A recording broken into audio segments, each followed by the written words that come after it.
IRFU Performance Director David Nucifora speaking with the media in Sydney yesterday. Photo, Brendan Moran, Sportsfile David Nucifora's name is taken in vain liberally in provincial boardrooms up and down the land, but the water runs smoothly off this duck's back as he works towards his 2019 vision. The Australian certainly cut an unruffled figure as he sat down for a rare audience with the media in Sydney yesterday and covered a broad range of topics over the course of an hour. He began with a pre-prepared State of the Union, addressing the success of the national team, Leinster and Munster, his satisfaction at retaining Ireland's top talent and the improvement of the Sevens programme for both men and women.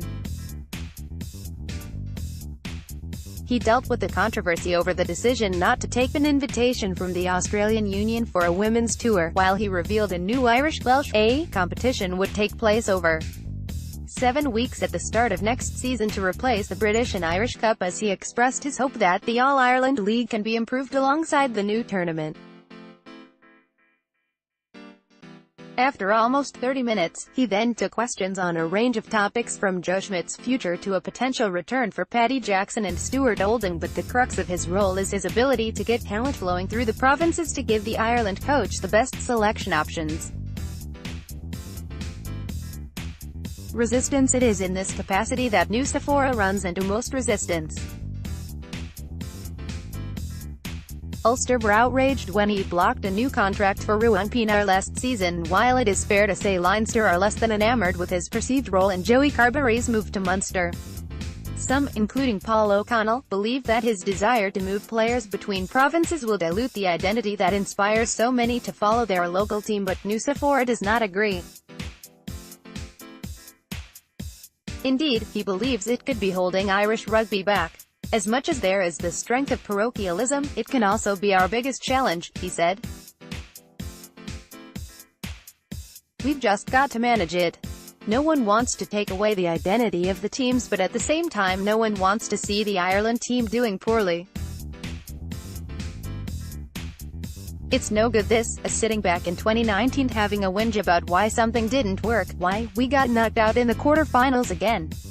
We've got to make sure that the right decisions are made, and the way the system works at the moment is that there is a desire from us at times for people to take up opportunities. At the end of the day, our system is dictated by what the players want, and, unless the player wants to go, he is not made to go anywhere. He has to want to go. I am not shy about saying that is what we have to do, because I have said it all along, respect what we have got, respect the history of the provinces, but we can't let that get in the way of where we're going and what we want to do. The players get that. They know that if they want to be in places like Sydney, if they want to be in situations like Saturday night against Australia is going to be, they know that if they make poor choices, they jeopardize that. If that means upsetting the provinces, so be it, because Nucifora believes in his plan. He recalled with some relish his surprise at Ulster fans singing John Cooney's name at the Kingspan Stadium last month. The Dubliners' performances since moving from Connacht are a perfect example of what he sees as the best way forward for Carberry and others. I don't shy away from what we are trying to do, he said. My job is to make sure that we have the best players playing, and I'm sure if Leinster or any of the other teams could keep as many good players as they possibly can, that's what they'll do. That's only natural, I expect that. At times, there are things in the system that clash, and that was one of them. We've got 12 months to get Joey playing. We had to put Joey on the field in a test match the other night to get game time. That's not ideal, but we've got a coach who's prepared to do that, and I take my hat off to him for that. That's an investment. Joey made a decision that if he wants to be the starting number 10 and surpass Johnny Sexton, because I'd suggest that's what his ambitions are, then he knows he needs to play there regularly. In that position, more than a lot of other positions, you've got to be in the driver's seat. He wasn't prepared to take that chance, and so there's an opportunity that's there and it's been taken.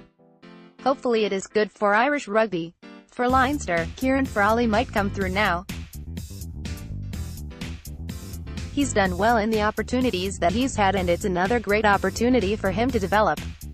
It's always the case when someone leaves, people bury their head in their hands and go, "Oh no, we're never going to replace him," but something always happens, someone always comes through, and we should all just look at it as an opportunity for someone. I would like to think that everyone is ambitious, but all the players are different. I think the guys that are really hungry and want to chase it will make those decisions because they are desperate to make it. Others will make the decision to stay because they will back themselves. That's a fair enough choice too, but they take a risk. So all we can do is create a system that creates and shows them opportunities, and then that the player has got to take over from there. We will see. It's worked okay so far. There aren't masses of guys moving, but there are some significant, important moves. Irish Independent.